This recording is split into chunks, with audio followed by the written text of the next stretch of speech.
welcome back to my Patreon. Thank you so much for being here.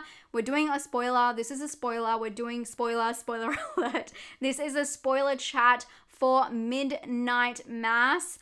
I just recorded my review and I still have to edit it, but I'm really worried about this one. It's so hard to talk about this series without spoiling anything because it's just riddled with spoilers. The whole structure, like the way it drops, like you need to talk about them. So I found that really, really hard. So good luck to me to making that work. Anyway, so Midnight Mass. If you have not seen this series, please watch it first. I'm going to dive in and this probably won't make too much sense because I'm just going to rattle off some of my thoughts that I really was screaming while watching the series. So hopefully you've just finished it and now you're watching this and it will make a lot of sense. In this series, we follow Riley, who goes to Crockett Island, population of 127, to go stay back with his family after getting out of jail. The series opens up to poor Riley, who has done the most heinous crime. He's been drink driving and he's killed someone. So 4 years in prison, he loses his faith and he moves back to this island full of fishermen who are extremely, extremely religious. For me, it's extreme religion. Maybe not for most people, but where I live and like my setting, like that is extreme religion for me. And I mean, it gets to extreme religion, so I guess I can have that. So the series, we follow not just Riley, but a new priest comes into town, which, spoiler alert, we realize as the show goes on, that it is not a new priest, it's in fact the old priest. This show was so riveting. I thought it was really slow, and even in the second episode, I remember looking up on my phone and going, is this even a horror?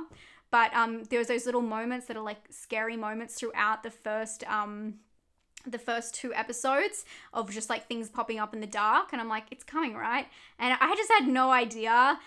There was definitely some really obvious setups from the start, and I do touch on this in my spoiler-free review. The old makeup on Alex Esso, is that how I say her name? It was so obvious. And then obviously the girl in the wheelchair, I felt like that was obvious. I felt like there was so many obvious.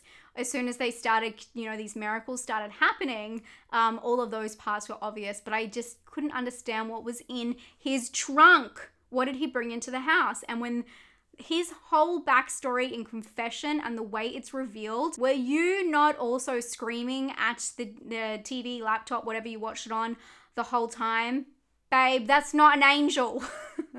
I swear, the whole series. That's not an angel. That ain't an angel. It's a vampire show. I've been wanting to say that for so long I could say it out loud. Vampires! I could not believe that Mike Flanagan gave us a secret vampire series. I'm here for it. It's so interesting because usually I'm not one for vampires or werewolves, and I feel like the last 2 years they have really taken those kind of aspects, maybe like 3 or 4 years, those kind of aspects, and introduced them in a different way where the subtext really lines up. Obviously, alcoholism and addiction with vampires, that's always been something that has been explored, but the whole idea of religion and people using religion as a way to justify their means is obviously something that happens throughout history, but the way they do it in this to justify him being a vampire is so interesting and so fascinating, and I absolutely loved it. I thought that was a really cool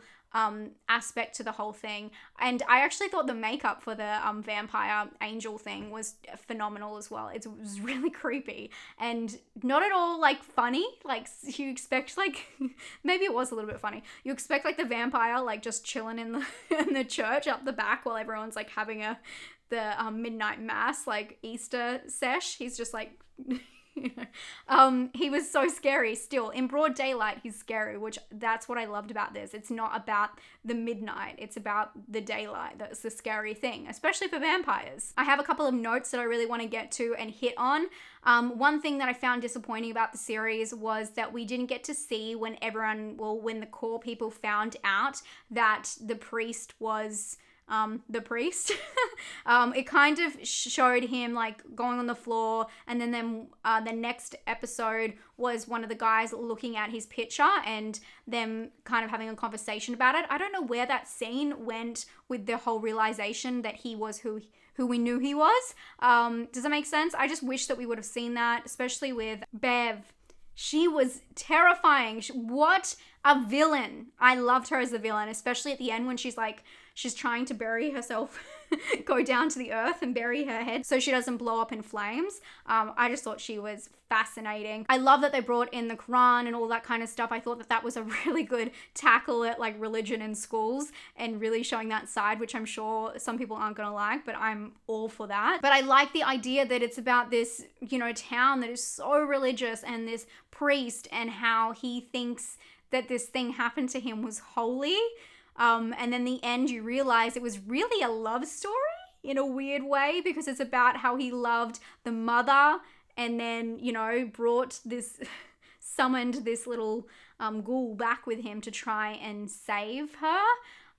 What a fascinating, wild ride, right? Am I right? And the way he tries to use religion to justify what's happening to him and what's happening to everyone else is just like the icing on the cake, because the way they pick and choose from the Bible is obviously something that has been discussed. By the way, obviously respect Christianity. I think it is awesome religion when it's used right. But this is obviously an example of how people can use different parts of whatever religion they believe to cherry pick and choose something to justify the means. And in this way, like justify killing people for their blood.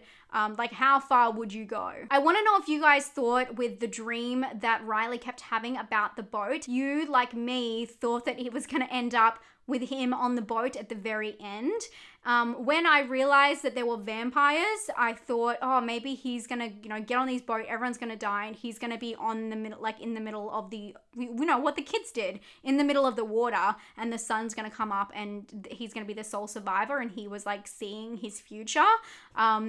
I mean, it's still poetic that he was watching his death in a way, because that's how he died. So I guess that was kind of in there. I felt like it was one of those aspects in the show that was very predictable, but at the same time, you weren't really sure how it was going to happen. So it kind of half got me. And one of the last aspects I was dying to talk about was that moment when you figure out why the priest was always staring at Sarah, and it was because she was his daughter. And she thought that it was because she was gay. It's really interesting. Mike Flanagan always has like LGBT characters in all of his series. Like we have it in Bly Manor, we have it at Hill House. And in this one, I wasn't sure if it was going anywhere, and I kind of liked that it didn't. I don't know what you guys think about that. Obviously, I have a very queer audience, which I love.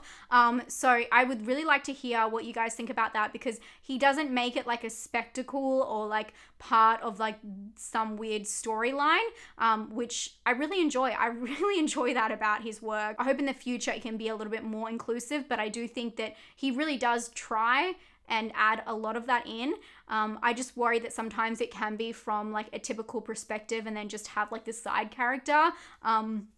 Yeah, I'd like to hear what you guys think about that, to be honest.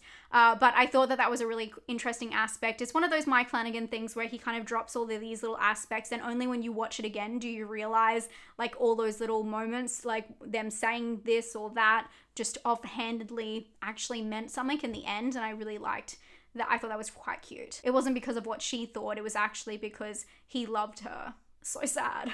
What I love the most about this series is its unexpected tackle at like existential crisis and what we do after we die.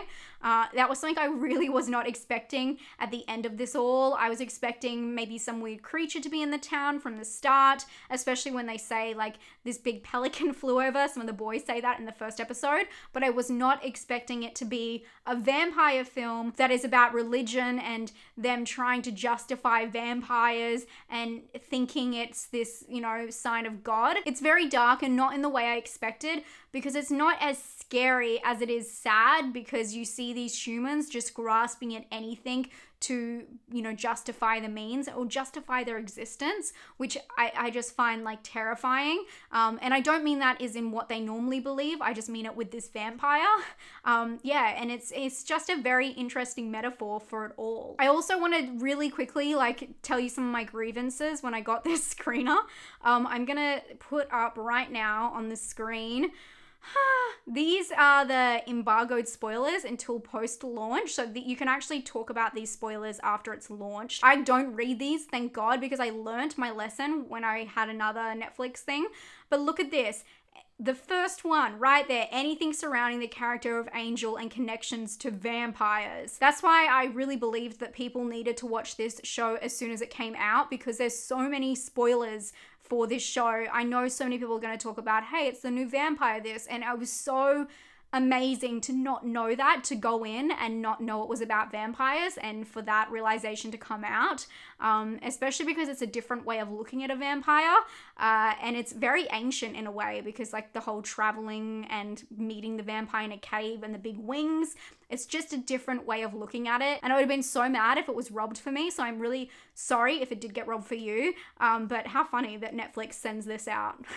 Why you do this? It also says all of the other stuff that is like literally, I know it's meant to say spoilers, but maybe they should just like, I don't know, put it somewhere else. Just don't put it right there. Anyway, I was a huge fan of this series, and I just wanted to tell you some of my thoughts that I wasn't able to talk about in my spoiler-free video. So I can't wait to see your thoughts. I just want to hear your random splurted out thoughts when you were watching it.